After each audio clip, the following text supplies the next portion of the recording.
The downside, you should accept that is not being documented. See, the technology as a blockchain technology, which is certifying something for one property by doing it transparently, physically, and verified. So that comes with a kind of doing investment in technology that's the key area to me. And then the main money goes to the human development index. That's the key to our population where we have to, because the next COP we are coming in our human development index is 160. So that is going to be my achievement. Otherwise, I'm fake. I'm not attractive. I'm not working in the right direction. Because, doing these conferences is one point. Meeting on different platforms is the second point. But actually, the adaptation is a real task. Main thing comes with the actual change when it goes to the community. And communities means human development. Top cooperation. So one of the projects we did very recently was mapping the youth textile value chain in Pakistan. And let me share, this is the first time that global South's value chain have been mapped.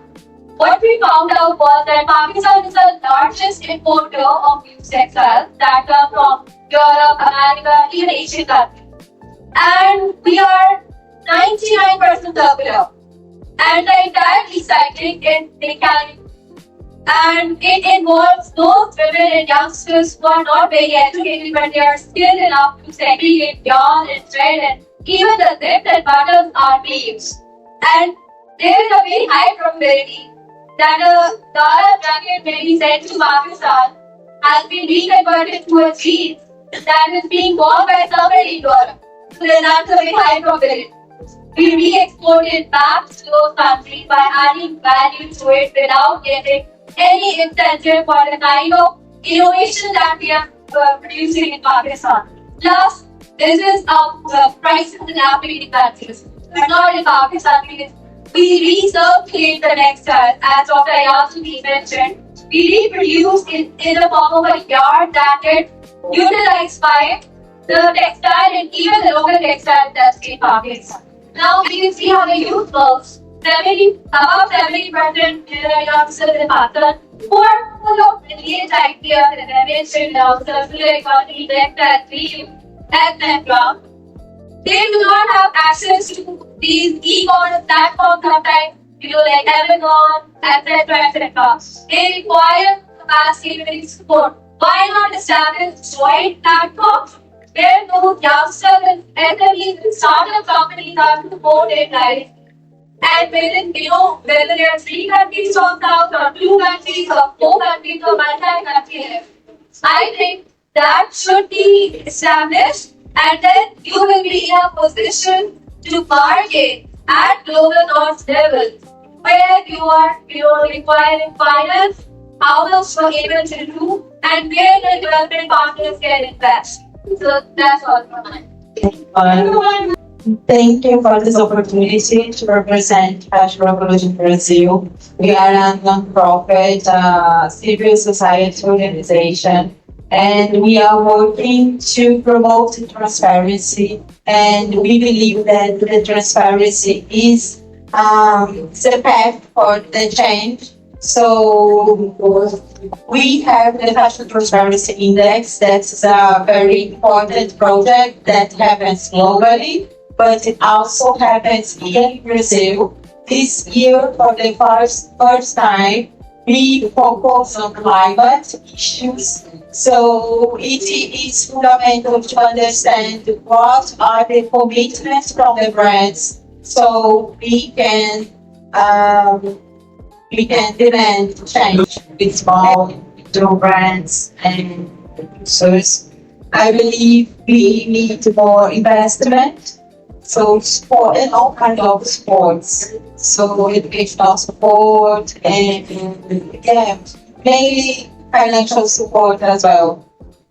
Is also making global carbon and climate finance agenda in terms of of the strategies of the industry.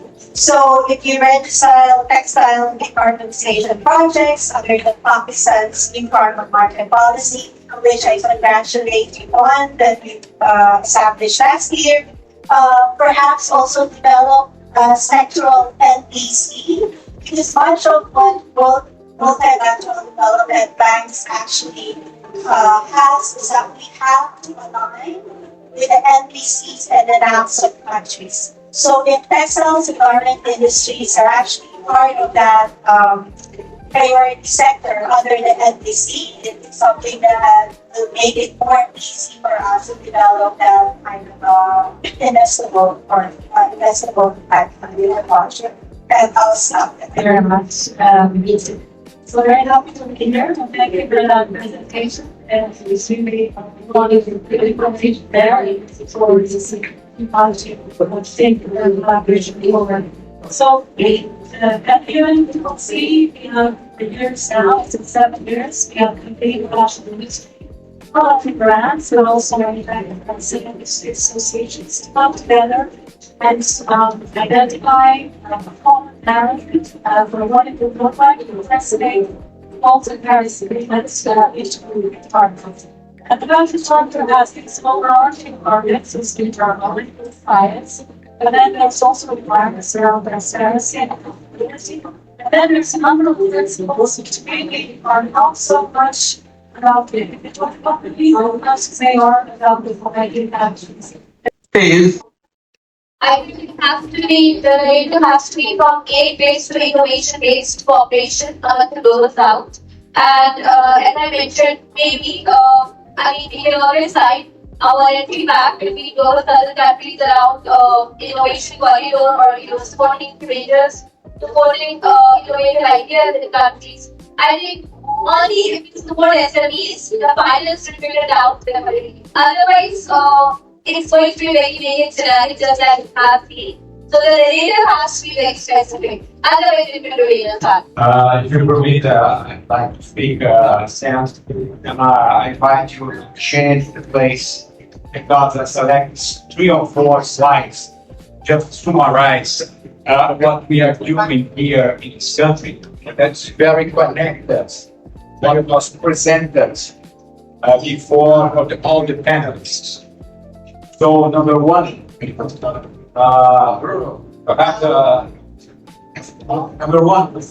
participate on different forums around the world. More or less, the same agenda is discussed. Change the language, but the agenda is urbanizing, finance, skills, investments, landfill. We are talking about one of the biggest markets for $2.3 trillion, and the international business around $805 billion. One of the biggest ones.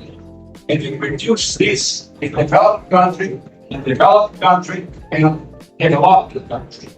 So the number 1, how we would handle the difference of production. What are the key?